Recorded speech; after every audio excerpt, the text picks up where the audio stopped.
Hello everyone, कैसे हैं आप सब। आप सभी लोग बहुत ही अच्छे होंगे आशा करते हैं। और आप सभी का स्वागत है आपके अपने यूट्यूब चैनल में जिसका नाम अचीव गोल कोचिंग सेंटर है।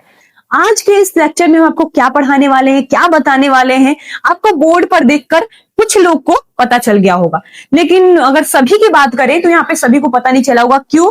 क्योंकि बहुत लोग इस चैनल से जुड़े भी होंगे और बहुत लोग इस चैनल से नहीं भी जुड़े हैं। जो जुड़े होंगे उनको पता होगा कि इस चैनल पे चल क्या रहा है, क्योंकि कुछ दिन पहले अभी हम वीडियो अपलोड किए थे मोस्ट इंपॉर्टेंट क्वेश्चन के लिए।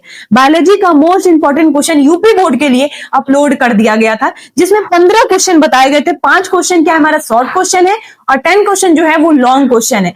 वहां पे जो क्वेश्चन था सारा अपलोड कर दिया गया था। वहां पे बताया गया था कि वहां पे सिर्फ क्वेश्चन को बताया जाएगा। हर क्वेश्चन के अकॉर्डिंग आपको वीडियो चाहिए इसका आंसर के साथ। तो हम आपको बोले थे कि सेपरेटली वीडियो लेकर आएंगे बेटा, आपको बताएंगे और आपको यहाँ पे बताया भी जा रहा है। और क्यों बताया जा रहा है? क्योंकि एक बच्चे का मैसेज आया था कि मैम पूरे वीडियो को क्या करिए, आंसर के साथ जितने भी क्वेश्चन अपलोड है सारे आंसर के साथ आप हमको बता दीजिए। तो बेटा हम आपके लिए इतना मेहनत कर रहे हैं तो आपको भी एक काम करना पड़ेगा।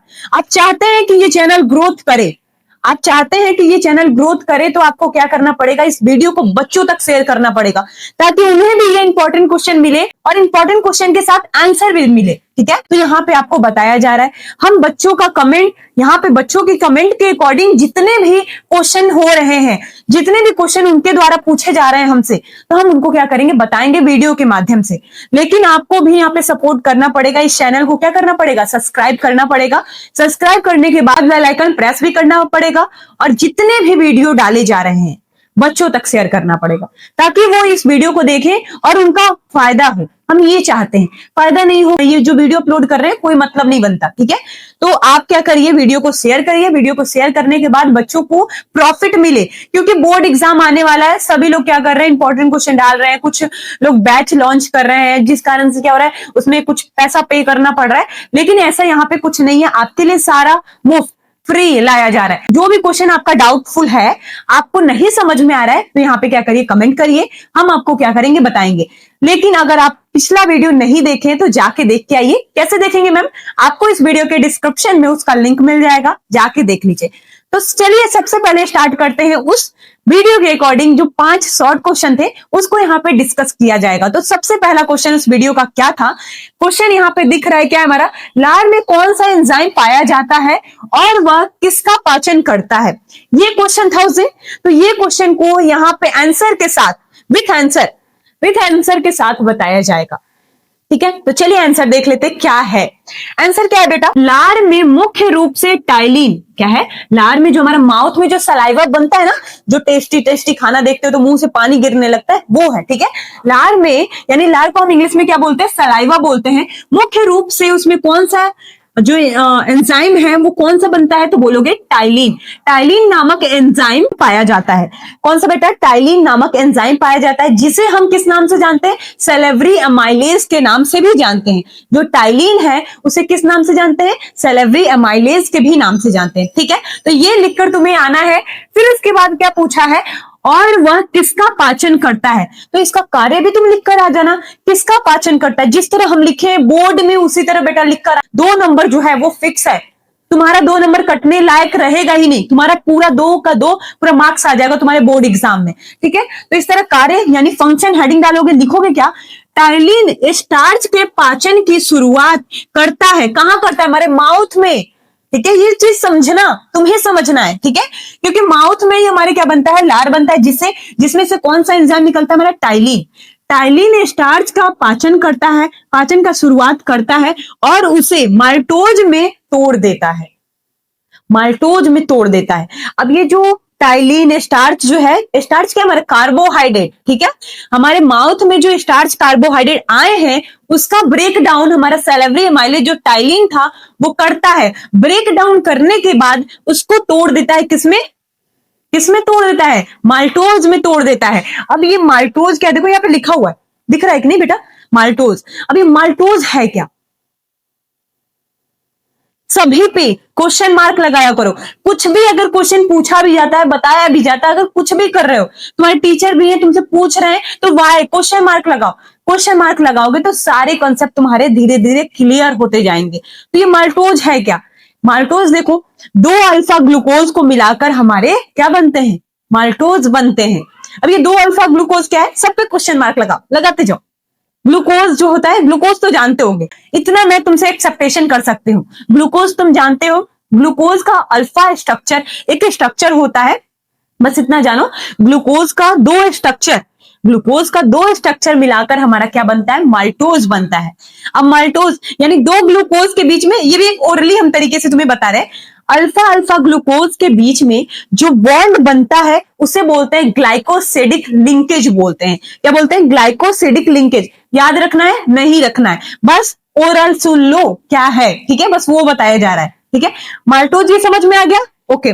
अब नोट करके क्या है, अगर ये सब समझ में आ गया होगा, ये लिखने का तरीका है। नोट क्या है, तुम्हें बताया जा रहा है। एंजाइम कौन सा निकलता है, टाइलिन, जिसे हम क्या बोलते हैं, सेलेब्री एमाइलेज भी बोलते हैं। किसका पाचन करता है, देखो किसका पाचन करता है, स्टार्च का। स्टार्च क्या है, कार्बोहाइड्रेट। ये तुम्हें लिखना है, ये तुम्हें एक शॉर्ट फॉर्म में बता दिया कि एंजाइम कौन सा निकल रहा है, तो टाइलिन। किसका डाइजेशन किया, तो बोलोगे स्टार्च। किसका पाचन किया, स्टार्च, कार्बोहाइड्रेट। किसमें बदल गया, माल्टोज में। तो ये क्वेश्चन तुम्हारा क्लियर हो गया होगा।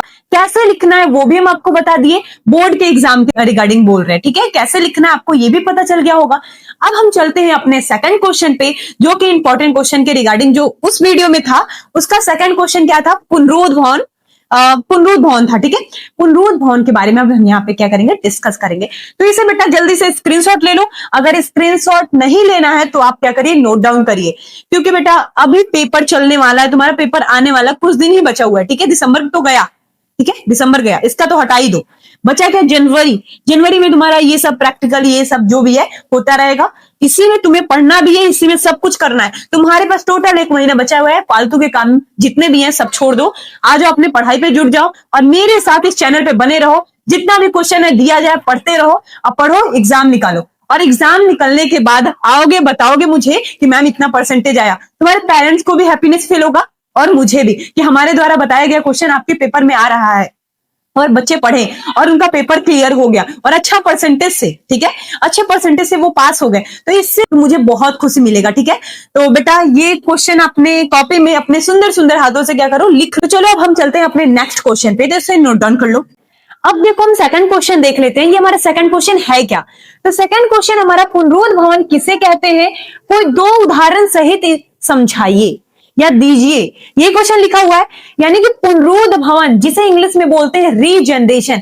रीजनरेशन वो होता है कोई ऐसा जीव जिन्हें हम क्या करें, दोबारा काट दे या नष्ट कर दे, दोबारा अपने जाति को हूबहू बना लेते हैं, उसे ही हम क्या बोलते हैं, पुनरुद्ध भवन बोलते हैं। जिसे हमारे एनसीईआरटी में दिया हुआ है तो हमें पढ़ना पड़ेगा, और ये हमारे इंपॉर्टेंट क्वेश्चन भी रहे हैं, ठीक है। आप प्रीवियस ईयर पेपर उठा लीजिए, देख लीजिए, आपको ये इंपॉर्टेंट क्वेश्चन दिख जाएगा कि ये पुनरुद्ध भवन पूछा है, ठीक है। तो इसीलिए आपको जो प्रीवियस वीडियो है उसमें भी हम आपको ये इंपॉर्टेंट क्वेश्चन के तौर पे दिए भी हैं। तो उसी के अकॉर्डिंग आपका पहला क्वेश्चन हम डिस्कस कर चुके हैं। सेकंड क्वेश्चन पे अब आ रहे हैं, हमारा क्या है, पुनरुद्ध भवन किसे कहते हैं। डिफिनेशन देखो बेटा, इसी तरह पेपर में भी लिख कर आना है। पुनरुद्ध भवन उसे कहते हैं जिसमें जीव अपने कटे या नष्ट हुए शरीर के भाग को दोबारा बना लेता है, उसे हम पुनरुद्ध भवन कहते हैं। अभी जस्ट हम थोड़ी देर पहले, इससे पहले जो बोल रहे थे यही बोले थे, ऐसा कोई जीव जो अपने शरीर को काट ले या नष्ट कर ले और फर्दर वो क्या करे, अपने जैसे जाति बना ले, उसे ही हम क्या बोलते हैं, पुनरुद्ध भवन। हमारे एनसीईआरटी में मोस्ट इंपॉर्टेंट जो एग्जांपल दिया है, क्या दिया हुआ है, planaria and hydra.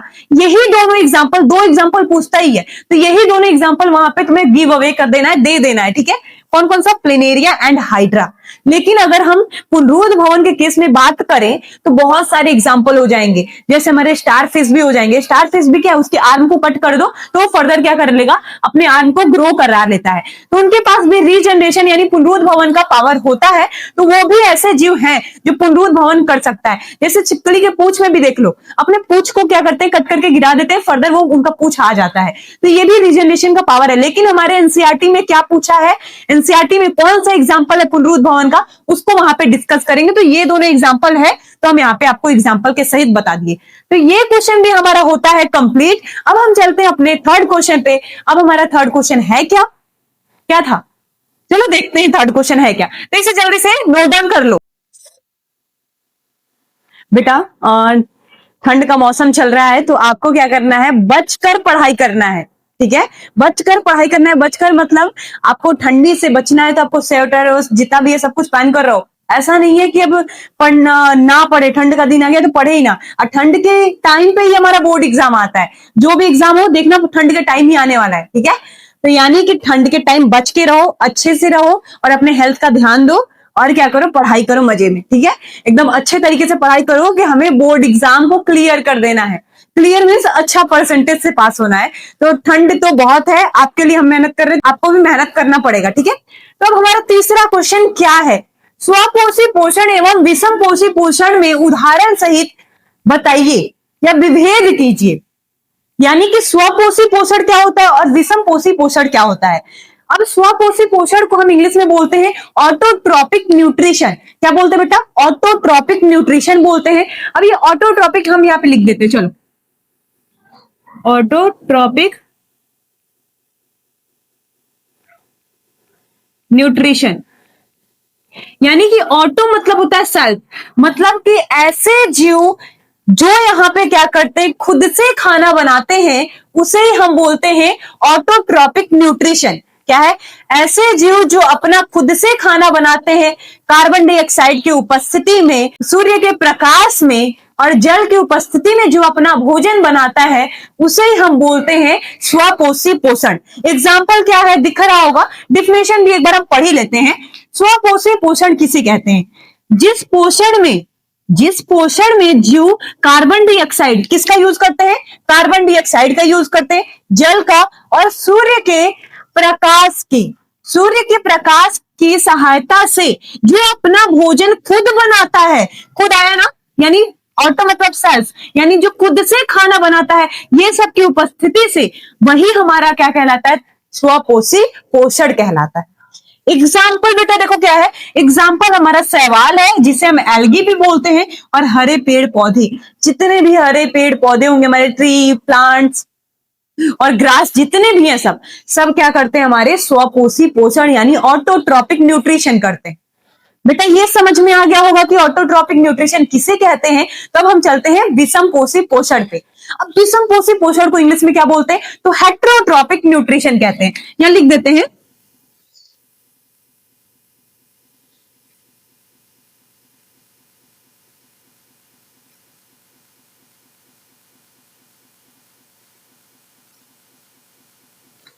Heterotrophic nutrition. Heterotrophic nutrition मतलब, हेट्रो मतलब होता है डिफरेंट, डिफरेंट मतलब कि ऐसे जीव जो अपना भोजन बनाने के लिए किसी और पे आश्रित होते हैं, उसे ही हम क्या बोलते हैं, विषम पोषी पोषण। डिफिनेशन भी देख लो बेटा, क्या है, जिस पोषण में जीव भोजन के लिए दूसरे जीव पर निर्भर रहता है, किसी दूसरे जीव पर निर्भर रहता है, उसे ही हम बोलते हैं विषम पोषी पोषण।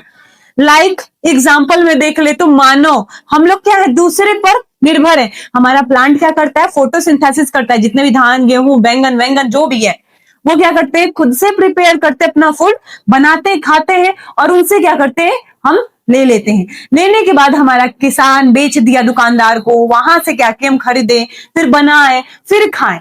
तो ये क्या हुआ, दूसरे पे हम आश्रित हुए। किस पे आश्रित हुए, स्वपोषी पोषण पे। तो इसे हम क्या बोलते हैं, हेट्रोट्रॉपिक न्यूट्रिशन यानी विषम पोषी पोषण, या फिर इसको परपोषी भी बोलते हैं, परपोषी पोषण भी बोलते हैं। तो बेटा ये क्वेश्चन भी तुम्हारे बोर्ड एग्जाम में पूछे जाते हैं, जिस कारण से इस क्वेश्चन को भी हम वहां पे ऐड ऑन किए थे। और यहाँ पे हर क्वेश्चन का आंसर बताया जा रहा है कि आपको लिखना कैसे है पेपर में। आपको जिस तरह हम लिख रहे हैं यहाँ पे, सेम टू सेम उसी तरह छाप के आ जाना है, उसी तरह लिखना है। अब ऐसा नहीं है कि आपको दिमाग लगा रहे हैं कि हम इसी तरह लाइन बाय लाइन यही चीज होना चाहिए, ये लाइन यहाँ है तो यही होना चाहिए, ऐसा नहीं है। आपको कॉपी नहीं करना है, समझो कि क्या बताना चाह रहे हैं हम, कि स्वपोषी पोषण क्या है, विषम पोषी पोषण क्या है, जो दूसरे पर निर्भर रहता है। अपने से कुछ लॉजिक लगाओ। अब ऐसा नहीं है कि हम के लिखे तो उस जगह पे के ही लिखोगे, है लिखे तो है ही लिखोगे, नहीं, अपने से बनाओ, सेंटेंस बनाओ। लिखोगे कैसे, समझो जो हम बताना चाह रहे हैं, समझो, ठीक है। स्वपोषी मतलब कि जो खुद से खाना बनाता है, किसके उपस्थिति में बना रहे हैं, हमारे एटमॉस्फेयर में क्या होता है, हमारे कार्बन डाइऑक्साइड आते हैं, वाटर रूट से लेकर जाते हैं प्लांट में, और हमारा जो सनलाइट होता है वो प्रकाश मिल जाता है, उसके उपस्थिति में क्या करता है हमारा प्लांट? खाना बनाता है। कोई भी जीव क्या करते हैं? खाना बनाते हैं। जो फोटोसिंथेसिस कर रहा होगा, जो स्वपोषण कर रहा होगा, वैसे जीव क्या करते हैं? हमारा ऐसा न्यूट्रिशन फॉलो करते हैं।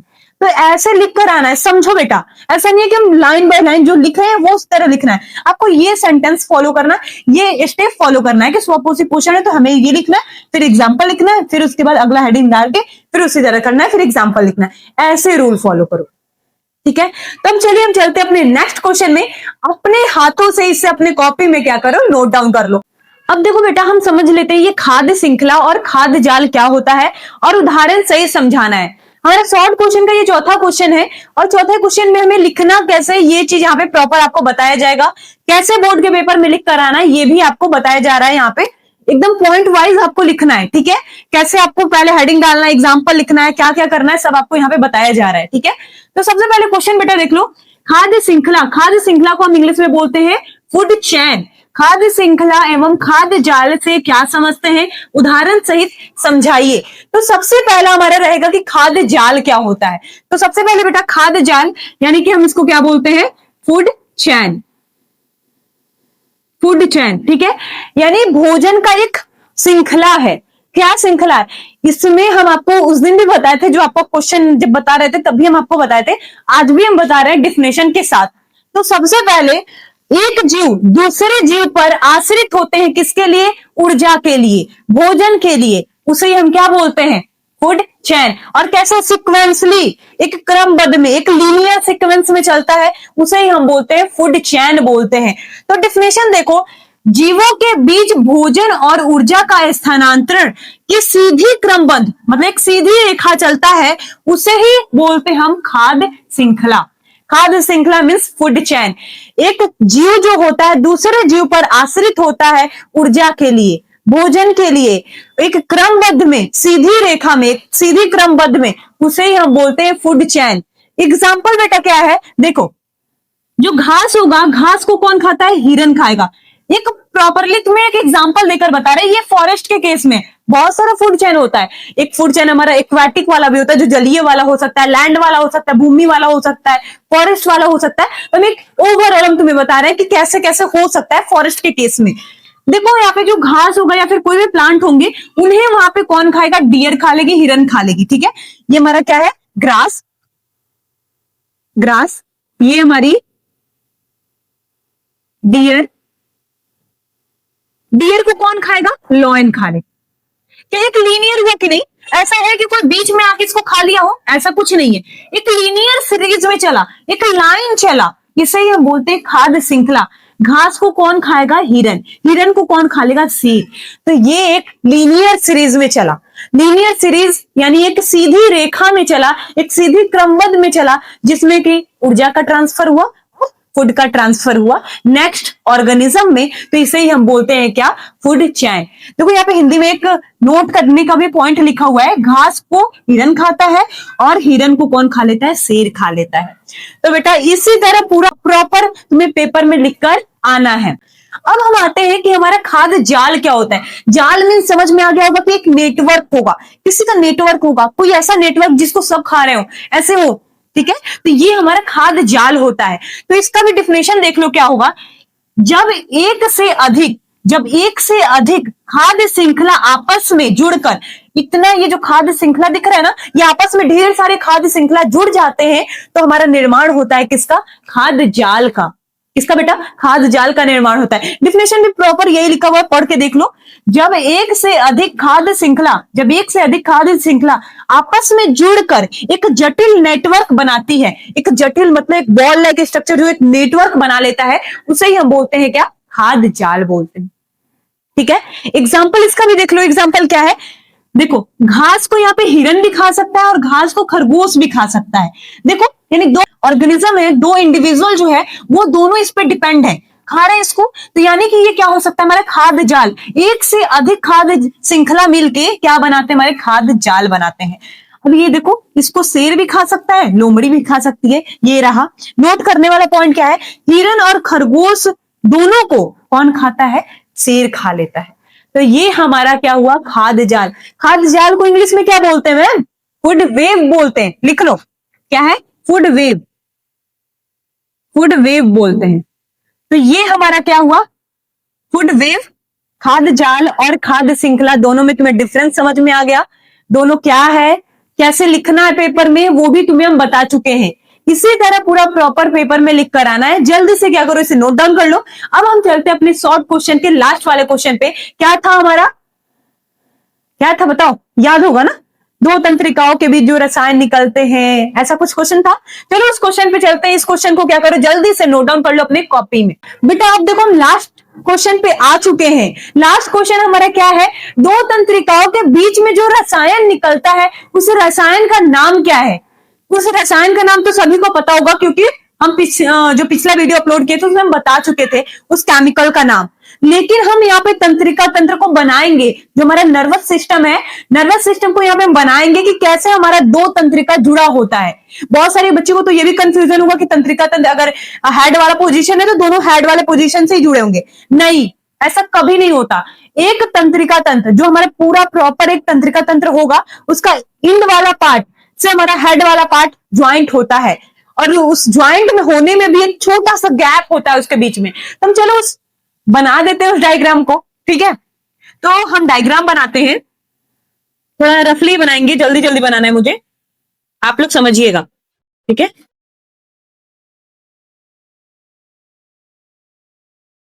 कल में ना जाओ छोड़ के कि दिल कहीं भर।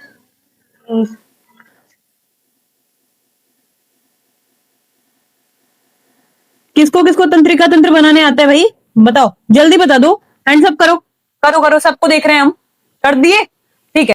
बनाने आता है तो आपके पेपर में तंत्रिका तंत्र से क्वेश्चन पूछता है, ठीक है, क्वेश्चन पूछता है उससे भी।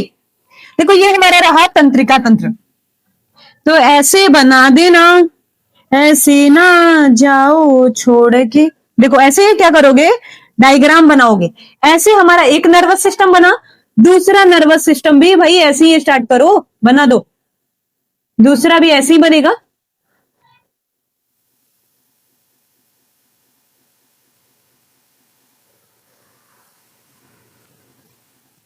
भाई एक मिनट रुक जाओ, थोड़ा देख के आए कैमरा ऑन है कि नहीं।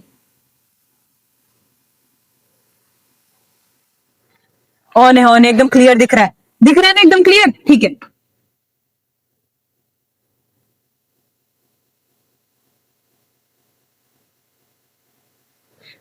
बेटा ये डायग्राम बन जाए, जल्दी से अपनी कॉपी में क्या करें, बना ले इसे। देखो इस तरह हमारा पूरा डायग्राम बनेगा। हम इस सब का नाम नहीं लिखते हैं, आपको आएगा ना लिखने, लिख लेंगे ना, लिख दें हम। चलो एक का नाम लिख देते हैं। देखो इसका नाम होता है हिंदी में ध्रुमिका बोलते हैं, जो साइड साइड में धागे जैसे स्ट्रक्चर निकला, क्या बोलते हैं इसे, ध्रुमिका बोलते हैं, ध्रुमिका। इंग्लिश में क्या बोलते हैं, डेंड्राइट्स बोलते हैं।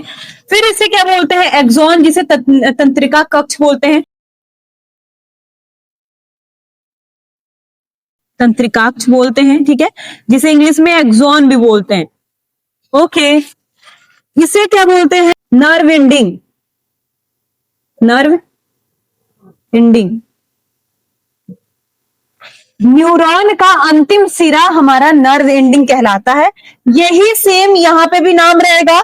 ये क्या है इसका, सेल बॉडी है, सेल बॉडी, सॉरी बेटा, cell body, cell body, cell body है। इसको हम सोमा भी बोलते हैं, सोमा के भी नाम से जानते हैं। ओके, इसका नाम क्या है, सभी कोई जानते हैं, केंद्रक, केंद्रक। इसको हम न्यूक्लियस भी बोलते हैं, ठीक। ये देखो जो डायग्राम हमारा बना है, दो तंत्रिका, दो तंत्रिका के बीच में जो रसायन निकलते हैं उसके बारे में बताना है। तो आंसर यहां दिया हुआ है, दो तंत्रिकाओं के बीच में निकलने वाले रसायन का नाम है न्यूरोट्रांसमीटर। क्या बेटा, न्यूरो ट्रांसमीटर, न्यूरोट्रांसमीटर इस केमिकल का नेम है, केमिकल का नेम है, ठीक है। केमिकल यहां से निकलता है, उस केमिकल का नाम क्या है, न्यूरोट्रांसमीटर। और न्यूरोट्रांसमीटर का एग्जांपल क्या है बता दो, सेरोटोनिन है, डोपामिन है, गैपा है। ठीक है, ये इसका एग्जाम्पल है न्यूरोट्रांसमीटर का। अब देखो बेटा, एक चीज हम तुम्हें बताना चाहते हैं कि जो भी हमारा न्यूरॉन होता है, अगर एक न्यूरॉन है तो दूसरा न्यूरॉन उसके एंड वाले पार्ट से अटैच होगा। कभी भी न्यूरॉन के हेड वाले पार्ट से ही दोबारा फर्दर कोई और न्यूरॉन हेड से ही नहीं ज्वाइंट होता। ऐसा है तो गलत है। हमेशा हमारे ब्रेन में जो भी न्यूरॉन जैसा भी है ऐसे ही अटैच है। सारा जो नेटवर्क बना है ना, इसी तरह बना हुआ है। अब देखो बेटा, इसके बीच में जो रसायन, यहीं से क्या होता है, हमारा केमिकल निकलता है। ठीक है, केमिकल निकलता है। इसी केमिकल को हम न्यूरोट्रांसमीटर बोलते हैं। इसी केमिकल को न्यूरोट्रांसमीटर बोलते हैं। और इसके बीच में एक माइक्रोस्कोपिक गैप होता है। क्या होता है? माइक्रोस्कोपिक गैप होता है। इस माइक्रोस्कोपिक गैप को हम बोलते हैं साइनैप्स बोलते हैं। क्या बोलते हैं? साइनैप्स बोलते हैं। ओके, ये क्लियर रहेगा, लिख लेना कहीं पे। ये सब ऐसा नहीं है कि हम इस क्वेश्चन, ये जो क्वेश्चन है ना, उसके लिए तो सिर्फ यही लिख रहे हैं तुम्हें, लेकिन ये जो हमारा चैप्टर है, जो हमारे क्लास 10th का सेकंड चैप्टर है, उसमें ये सब पूछा जाता है। अब ये भी पूछा जाता है कि हमारा सिग्नल कैसे पास आउट होता है हमारे ब्रेन में। ठीक है, तो सबसे पहले हमारे सिग्नल को, जैसे हम तुम्हें बोल रहे हैं, तुम्हारे तक सूचना जा रहा है ना, जा रहा है। हम क्या बोलना चाह रहे हैं, क्या तुम्हें समझाना चाह रहे हैं, तुम्हारे ब्रेन तक पहुंच रहा है, कैसे जा रहा है वो सिग्नल, देखो समझो कैसे जाता है। सबसे पहले वो सिग्नल जो हम बोल रहे हैं, वो वाला सिग्नल कहां आता है? सबसे पहले ध्रुमिका पे आता है। और कैसे हमारा सिग्नल आता है?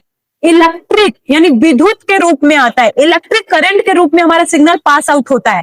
कहां पे? ध्रुमिका के पास। ध्रुमिका से जाता है सेल बॉडी, सेल बॉडी से ट्रांसफर होता है एक्सॉन, एक्सॉन से होते हुए कहां जाता है? हमारे नर्व एंडिंग तक, जो अंतिम सिरा है हमारा क्या, नर्व का, वहां तक पहुंच जाता है। वहां तक पहुंचने के बाद ये जो गोला गोला स्ट्रक्चर देख रहे हो, नाम लिखे नहीं है, लेकिन इसका नाम होता है साइनेप्टिक पुटिका। ठीक है, या फिर इंग्लिश में क्या बोले? साइनेप्टिक नोड, इसको बोलते हैं। यहीं से जैसे ही वो सिग्नल जो इलेक्ट्रिक के रूप में पास आउट होता है, तो यहीं पे वो किस में बदल जाता है? केमिकल में। क्यों केमिकल में बदल जाता है? क्योंकि यहाँ पे बीच में क्या हो रहा है, हमारा केमिकल सिक्रेट हो रहा है। कौन सा? न्यूरोट्रांसमीटर। ठीक है, एग्जाम्पल पता है, बता दीजिए, गैपा, डोपामिन, सेरोटोनिन। यहीं से पास आउट होता है। ये छोटे से बीच में ही वो सिर्फ केमिकल के रूप में बदलता है। फिर अगले जो हमारा न्यूरॉन है, वहां पे ट्रांसफर होता है जो सिग्नल, फिर से वो बदल जाता है किसमें? इलेक्ट्रिक में। क्योंकि वहां पे क्या है? ध्रुमिका है। तुम्हें पता होना चाहिए फ्लो, ये जो फ्लो हुआ है ना, वो पता होना चाहिए। फिर से एक बार रिवाइज कराते हैं। ध्रुमिका, ध्रुमिका पे सबसे पहले सिग्नल आएगा, वहां से सिग्नल पास आउट होता है कहां पे? हमारे एक्सॉन, एक्सॉन से वो नर्व एंडिंग तक जाएगा। वहां पे जाने के बाद साइनेप्टिक पुटिका जो था, वहां से सिग्नल निकलेगा। निकलने के बाद वो जो इलेक्ट्रिक था वो चेंज हो जाएगा केमिकल में। केमिकल में चेंज होने के बाद बस उतने ही छोटे से गैप में केमिकल तक रहता है। फिर जैसे ही नेक्स्ट हमारे न्यूरॉन के पास जाता है तो कन्वर्ट हो जाता है इलेक्ट्रिक में। तो ये पास आउट हमेशा होता रहता है। ये फ्लो जो चला है अभी, वो पूरा होते रहेगा। पूरा नेटवर्क, एक बॉल लाइक स्ट्रक्चर हमारा नर्व है, ऐसे ही चलता रहता है। तो ये बेटा, ये भी कंसेप्ट तुम्हें समझ में आ गया होगा। इस क्वेश्चन के अकॉर्डिंग हम तुम्हें ये भी बता दिए कि हमारे करंट, हमारा जो सूचना है वो कैसे पास आउट होता है हमारे नर्व में, न्यूरॉन में, वो तुम्हें बता चुके। तो बेटा, ये जो पांचों क्वेश्चन है वो शॉर्ट पर्पस के लिए था और तुम्हें हम डीपली तरीके से बताए हैं। अगर आपको पूरा नोट चाहिए तो यहाँ पे पूरा आपको नोट्स मिल चुका है विथ आंसर के साथ। तो आपको क्या करना है, पूरे कॉपी में नोट डाउन कर लेना है। इसे नोट डाउन कर लो। अब जो 10 हमारा लॉन्ग क्वेश्चन थे, उसको हम नेक्स्ट वीडियो में लेकर आएंगे। ये इतना लॉन्ग वीडियो बन गया, जिस कारण से ये वीडियो को हम क्या कर रहे हैं, यही क्लोज कर रहे हैं। हम क्लोज नहीं करते, हम लॉन्ग वीडियो भी इसी में बना देते हैं, हम आपको बता देते। बट क्या है कि जहां पे हम वीडियो बना रहे हैं, उसके बाहर साइड क्या है, इतना ज्यादा शोर हो रहा है ना, हम रुक रुक के वीडियो बना रहे हैं। तुम्हें कट भी दिखेगा इस वीडियो में, बहुत सारा कट दिखा होगा। ठीक है, तो बहुत ज्यादा शोर हो रहा है, जिस कारण से हम सोच रहे हैं जल्दी से इस वीडियो को कंप्लीट करें, क्लोज करें, क्योंकि यहाँ पे बहुत ज्यादा शोर हो रहा है। बेटा, हम तुम्हारे लिए इतना स्ट्रगल कर रहे हैं, तो आपको स्ट्रगल करना पड़ेगा। पढ़ाई करिए, आपको अपने मम्मी पापा का नाम क्या करना है, रोशन करना है।